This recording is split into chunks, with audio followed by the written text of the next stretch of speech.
जय हिंद साथियों, स्वागत है आपका Kumar Gaurav current affair class notes में। और आपका साथी मैं मनमोहन सविता आपके लिए लेकर आया हूं आज कुछ ऐसे प्रश्न जो आपके सभी कॉम्पिटिटिव एग्जाम की दृष्टि से बहुत ज़्यादा इंपॉर्टेंट होंगे।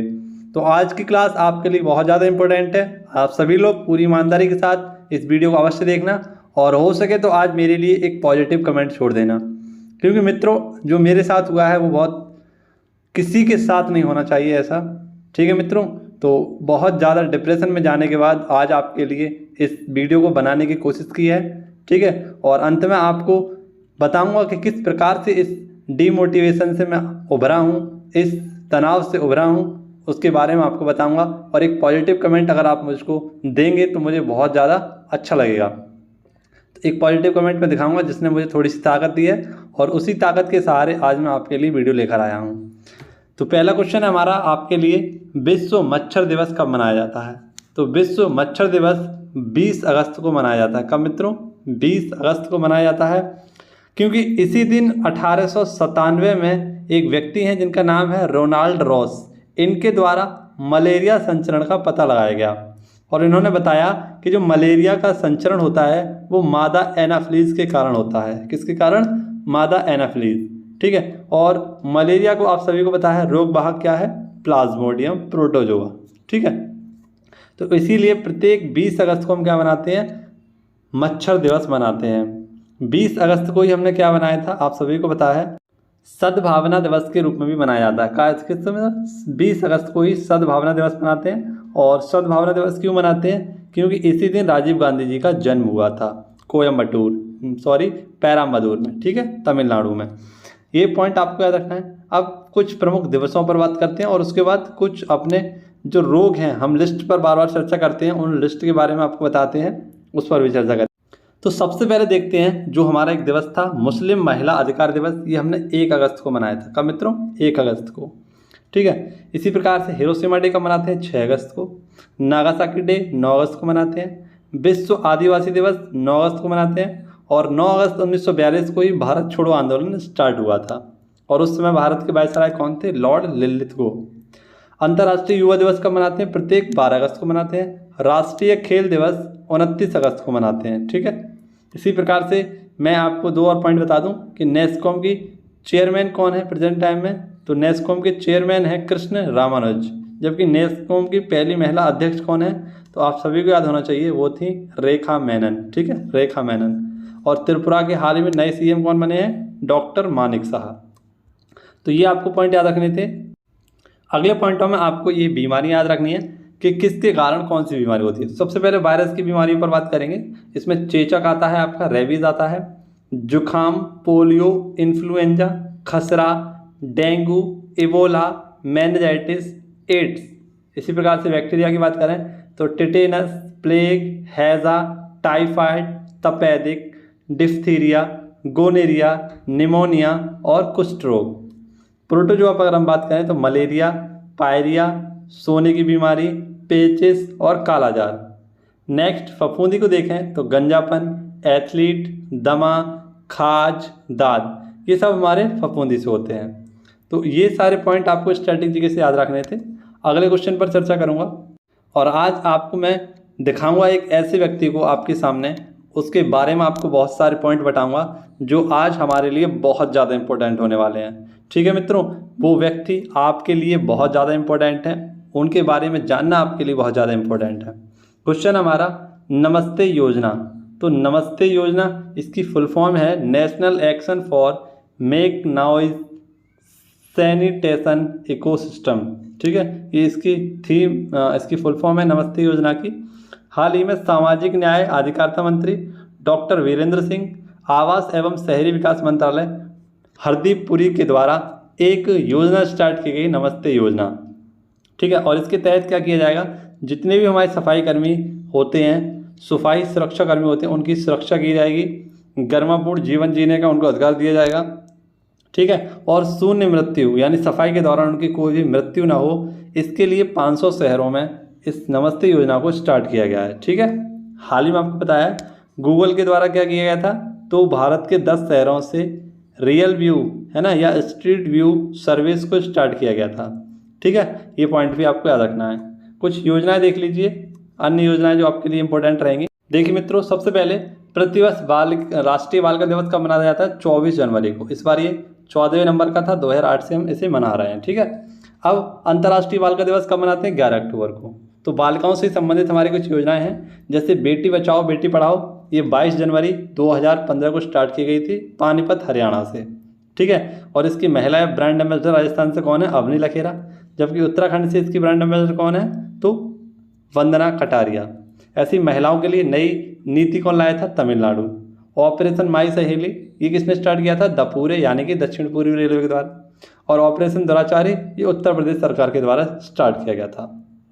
इसी के नीचे एक और क्वेश्चन आ गया, तो इसे भी देख लेते हैं। आदि बद्रीनाथ समझौता तो किस किस के मध्य हुआ है? आदि बद्रीनाथ समझौता हरियाणा और हिमाचल प्रदेश के मध्य। जो सरस्वती नदी है इसके कायाकल्प के लिए, है ना, जहाँ से इसका उद्गम स्थान माना जाता है, वहाँ के बहुत अच्छा हो सके उसके लिए, सरस्वती नदी का कायाकल्प हो सके उसके लिए आदि बद्रीनाथ समझौता हुआ है हरियाणा और हिमाचल प्रदेश के मध्य, ठीक है। देखिए मित्रों, क्वेश्चन है हमारा, और क्या पूछा गया है?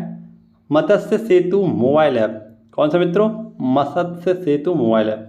तो आप सभी को पता है ये पुराना हमारा ऐप है काफ़ी, लेकिन इस पुराने ऐप में ही अब क्या किया गया है? इसके मार्केट फीचर को लॉन्च किया गया है। किसको मित्रों? मार्केट प्लेस फीचर को लॉन्च किया गया है। और ये किसने स्टार्ट किया था कुछ समय पहले?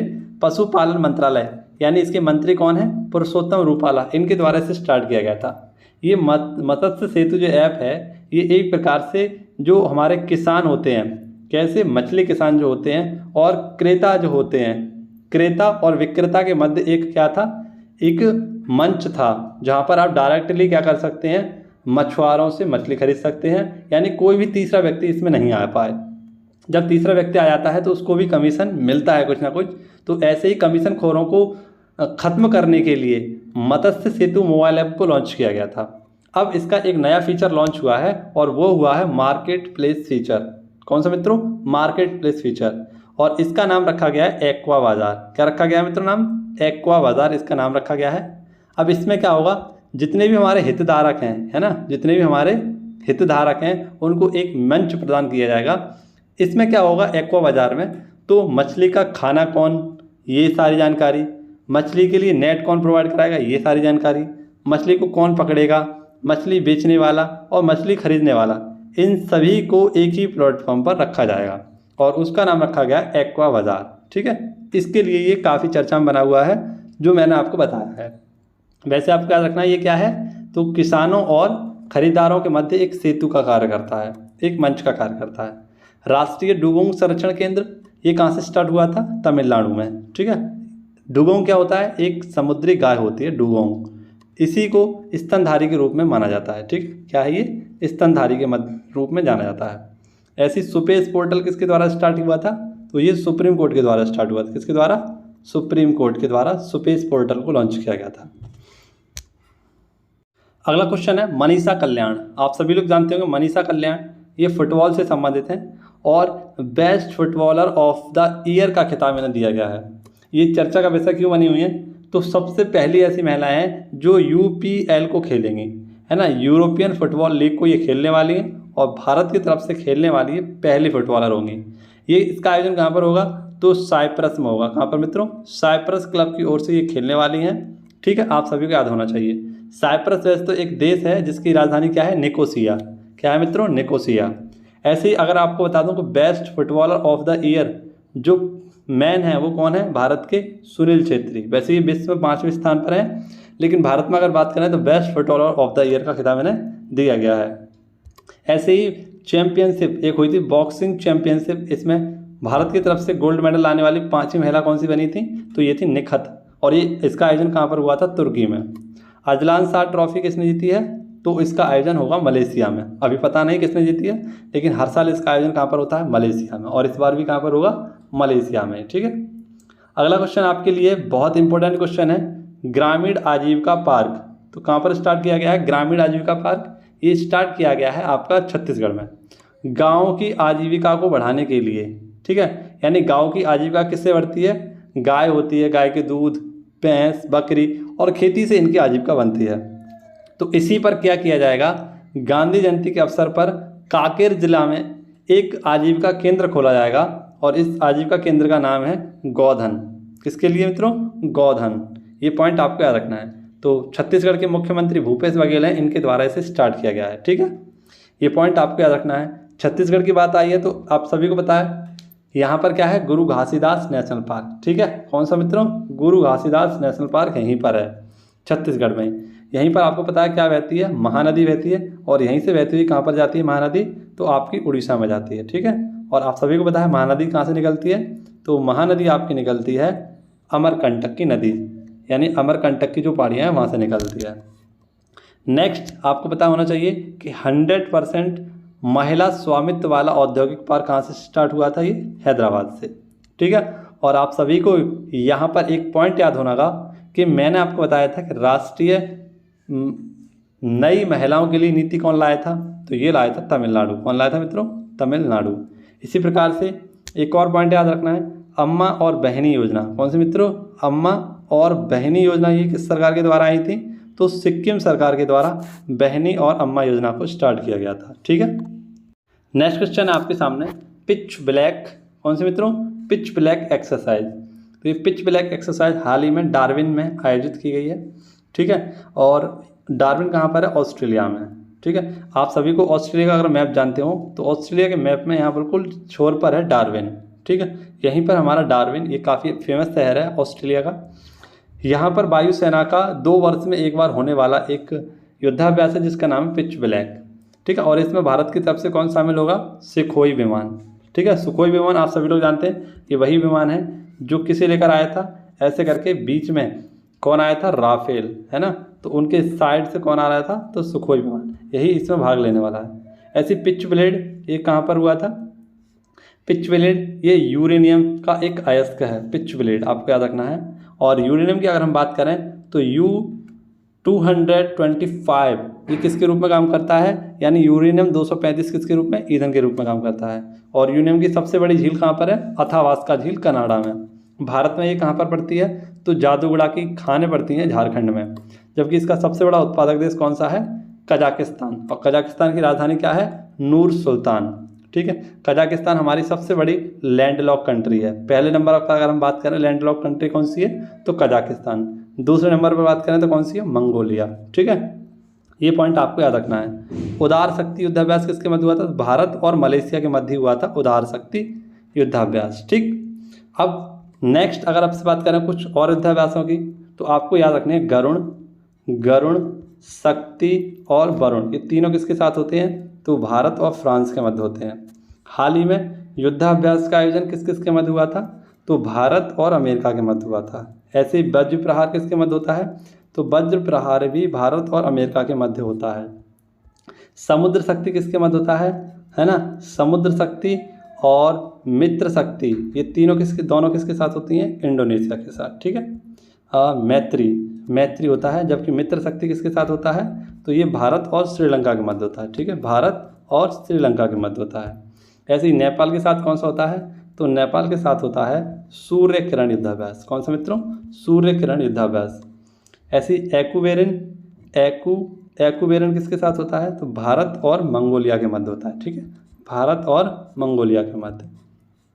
नेक्स्ट क्वेश्चन आपके सामने है, महिला पुलिस का 10वां राष्ट्रीय सम्मेलन कहाँ पर आयोजित किया जाएगा? तो महिलाओं का 10वां राष्ट्रीय सम्मेलन ये कहाँ पर होगा? शिमला में। और कैसी महिला? तो पुलिस महिला। ठीक है, ऐसे ही आपको याद रखना है कि गुरुग्राम की पहली महिला पुलिस आयुक्त कौन बनी थी? कला रामचंद्रन। ठीक, फर्स्ट IPS महिला किरण बेदी हैं और इनकी एक फेमस बुक है जिसका नाम है फेयरलेस गवर्नेंस। नारी नमन योजना कहाँ से स्टार्ट की गई थी? हिमाचल प्रदेश से। ठीक है, महिलाओं की बात आई है तो प्रत्येक 13 फरवरी को हम क्या मनाते हैं? महिला दिवस मनाते हैं। क्या मनाते हैं? राष्ट्रीय महिला दिवस मनाते हैं। जबकि प्रत्येक 8 मार्च को हम क्या मनाते हैं? अंतर्राष्ट्रीय महिला दिवस मनाते हैं। ठीक है, महिलाओं की बात आई है तो प्रत्येक 24 जनवरी को हम राष्ट्रीय बालिका दिवस मनाते हैं। जबकि अंतर्राष्ट्रीय बालिका दिवस कब मनाते हैं? ये आपका मनाते हैं 11 अक्टूबर को। महिलाओं की बात आई है तो आप सभी को याद रखना है कि सुप्रीम कोर्ट की पहली महिला जज कौन थी? तो ये थी फातिमा बीवी। जबकि हाई कोर्ट की पहली महिला जज कौन थी? तो ये थी अन्ना चांडी। जबकि आपसे पूछा है कि हाई कोर्ट की पहली महिला मुख्य न्यायाधीश कौन थी? तो वो थी आपकी लीला सेठ। ठीक है, लीला सेठ। अगर महिलाओं की बात आई है तो सबसे पहले आपको याद रखना है कि सुप्रीम कोर्ट में कितनी महिलाएं जज हैं हमारी, तो प्रेजेंट टाइम में 4 महिला, जस्टिस नगरत्ना, जस्टिस वेला त्रिवेदी, जस्टिस इंदिरा बनर्जी और जस्टिस आपके सामने है एक हेमा कोहली। कौन मित्रों? हेमा कोहली। तो ये आपको चारों महिलाओं के नाम याद रखने हैं। ये सारे पॉइंट आपको महिलाओं से याद रखने हैं। अगला क्वेश्चन आपके सामने है, अंडर 20 विश्व कुश्ती चैंपियनशिप में स्वर्ण पदक जीतने वाली पहली महिला। तो आप सभी को याद रखना है, ये हैं अंतिम पंघल, ये हरियाणा की हैं और इसमें उपविजेता रही हैं एटलीन, ये कजाकिस्तान की है। इसका आयोजन कहाँ पर हुआ था? बुल्गारिया में, और बुल्गारिया इसकी राजधानी क्या है? सोफिया। ठीक है, यहीं से आपको एक पॉइंट याद रखना है कि जो बुल्गारिया है, आपने एक संस्था का नाम सुना होगा IMF, है ना, IMF। और IMF की पहली महिला जो अध्यक्ष बनी है वे हैं क्रिस्टलिना जॉर्जिवा। कौन है मित्रों? Kristalina Georgieva. ये क्रिस्टलिना जॉर्जिवा ही कहाँ की हैं? तो बुल्गारिया की हैं। जबकि IMF में हाल ही में आपको बताया, IMF के जो चीफ इकोनॉमिस्ट बने हैं वो कौन बने हैं? Pierre Oliver. कौन बने हैं मित्रों? Pierre Oliver. जबकि IMF में हाल ही में IMF के द्वारा एक अपनी फ़ोटो लगाई गई थी, इकोनॉमिस्ट जो चीफ इकोनॉमिस्ट होते हैं उसमें कौन आई थी?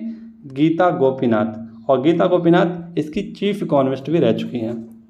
IMF की बात करें तो IMF की मुद्रा होती है, इसका नाम है SDR। क्या है मित्रों? SDR। IMF का हेडक्वार्टर कहाँ पर है? वॉशिंगटन DC में। ठीक है, SDR को हम गोल्ड पेपर भी बोलते हैं। क्या बोलते हैं? Gold paper. इसमें युवान, येन, पाउंड, ये सारी मुद्राएं इसमें शामिल होती हैं। क्वेश्चन नंबर 9 है आपका, और इसमें आपको राष्ट्रपति के बारे में सारे आर्टिकल बताने वाला हूँ, तो इस क्वेश्चन को आप जरूर देखना। और क्वेश्चन है हमारा, राष्ट्रपति द्रौपदी मुर्मू के सचिव। तो हाल ही में राष्ट्रपति जो हमारी नई बनी है 15वें नंबर की, और इनका नाम है द्रौपदी मुर्मू। ठीक है, और इनके सचिव बनाए गए हैं राजेश शर्मा। किसके स्थान पर आए हैं? तो कपिल देव त्रिपाठी के स्थान पर आए हैं राजेश्वर शर्मा। ये जो कपिल देव त्रिपाठी थे रामनाथ कोविंद जी के सचिव थे। ये कैबिनेट नियुक्ति समिति के द्वारा लाए गए हैं। ठीक है, आप सभी को याद होना है कि हर बार ये बदलते हैं, और इस बार राष्ट्रपति के सचिव जो बने हैं कौन बने? राजेश्वर शर्मा। ठीक है, यहाँ पर तो हो गए ये द्रौपदी मुर्मू यानी राष्ट्रपति के सचिव। अगर हम बात करें कैबिनेट सचिव कौन है, तो कैबिनेट सचिव के रूप में आपको याद रखना है, इनका नाम है विनय मोहन क्वात्रा। कौन है मित्रों? विनय मोहन क्वात्रा कैबिनेट सचिव हैं आपके, वे हैं राजीव गाबा। कौन है मित्रों? राजीव गाबा। ठीक है, जबकि आपके जो गृह सचिव हैं वो कौन है? इनका नाम है, जो मैंने अभी बताया था आपको, विनय मोहन क्वात्रा। ठीक है, और नेक्स्ट आपको याद रखना है राजेश शर्मा कौन होंगे? तो द्रौपदी मुर्मू जी के नए सचिव होने वाले हैं। ठीक, अब राष्ट्रपति संबंधित कुछ स्पेशल चीज़ें देख, जैसा कि आपको पता ही होगा कि 15वें राष्ट्रपति के रूप में कौन आ गई हैं? द्रौपदी मुर्मू। ठीक है, कौन आई हैं? द्रौपदी मुर्मू। और मित्रों आपको याद होना चाहिए इनका जन्म 20 जून 1958 को हुआ था उड़ीसा मयूरभंज में। झारखंड की राज्यपाल रही थी 2015 से 2021 के मध्य।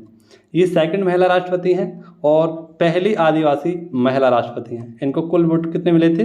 तो 540 इनको वोट मिले थे, और इनकी वोट वैल्यू थी 3,78,000। ठीक है, नेक्स्ट आपके सामने है राष्ट्रपति स्पेशल।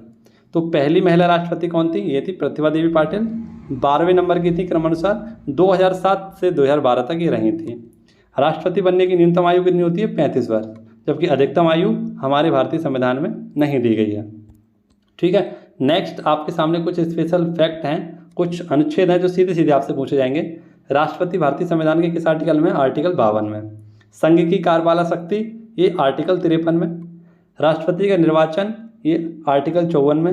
राष्ट्रपति के निर्वाचन की विधि, ये है आपकी 55 में। और आप सभी को याद होना चाहिए राष्ट्रपति का कार्यकाल किस में है?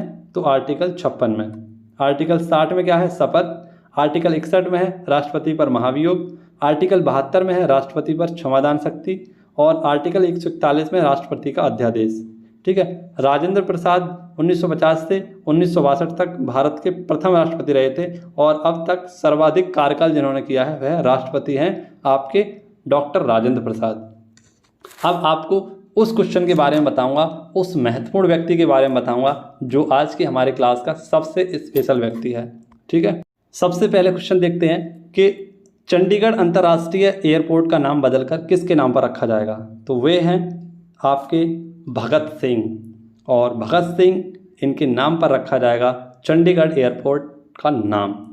तो ये बहुत अच्छा काम हुआ है। और आपको बता दें कि इसमें इको फ्रेंडली जो टर्मिनल बनाया जाएगा वो किसके द्वारा, L&T कंपनी के द्वारा बनाया जाएगा। ठीक है, देखते हैं आपके सामने कुछ स्पेशल बात।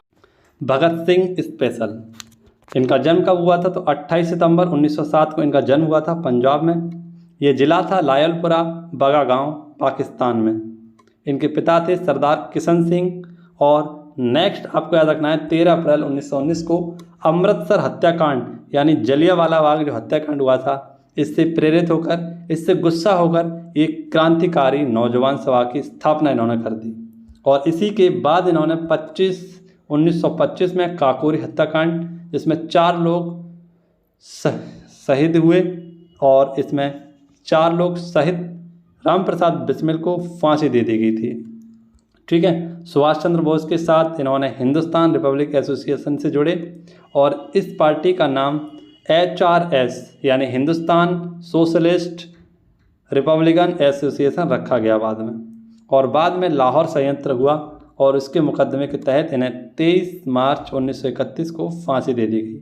ठीक है, तो आप सभी को याद रखना है ये सारे पॉइंट जो मैंने आपको बताए हैं, ये हैं भगत सिंह के बारे में आपको बेसिक सी जानकारी मैंने दी है।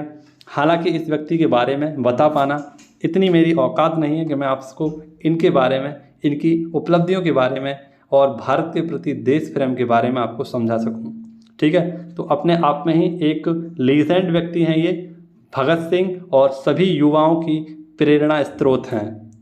तो इन्हीं के कारण आज हम सभी लोग इतने मोटिवेट रहते हैं और इतना कुछ कर पाते हैं। ठीक है, तो एक कमेंट मैं आपको दिखाना चाहूँगा और ये कमेंट किया है कृष्णकांत ने। इन्होंने कहा है सर आप तो गौरव सर से बेस्ट हो, है ना। तो मैं आपको धन्यवाद देना चाहूँगा, लेकिन ये बात अगर गौरव सर पहचान पाते तो बहुत अच्छी बात होती। क्यों मैं इंटरव्यू से बाहर हो गया हूँ, जो आपको बताया टीचिंग टैलेंट हंट हुआ था, इसमें मैंने पार्टिसिपेट किया। लगभग 49.5 मेरे नंबर आए थे आउट ऑफ 50। और इसके बाद इंटरव्यू हुआ, कुमार गौरव सर से बात हुई और उसके बाद इंटरव्यू रिज़ल्ट आया। जो इंटरव्यू रिज़ल्ट था वो मेरा काफ़ी अच्छा नहीं जा सका और इसके चलते मैं अनसेलेक्टेड हो पाया। लेकिन आज अगर सेलेक्ट हो जाता तो आप सभी के जो परीक्षाओं की खोपड़ी में छेद होने वाला था वो अब डबल तरीके से हो पाता। ठीक है, तो आपने काफ़ी अच्छा मुझे कमेंट दिया है कृष्णकांत जी, आपको बहुत बहुत थैंक यू। आपने इतना अच्छा कमेंट किया मेरे लिए और इसी प्रकार से मैं आप सभी के लिए डेली वीडियो बनाता रहूँगा, डेली आपको अपडेट करता रहूँगा और बेसिक सी जानकारियाँ आपको इस अपनी छोटी सी PDF के माध्यम से देता रहूँगा। तो इसी प्रकार से अपने पॉजिटिव कमेंट छोड़ते रहिए। मिलूँगा आपसे अगली वीडियो में। धन्यवाद। जय हिंद, जय भारत।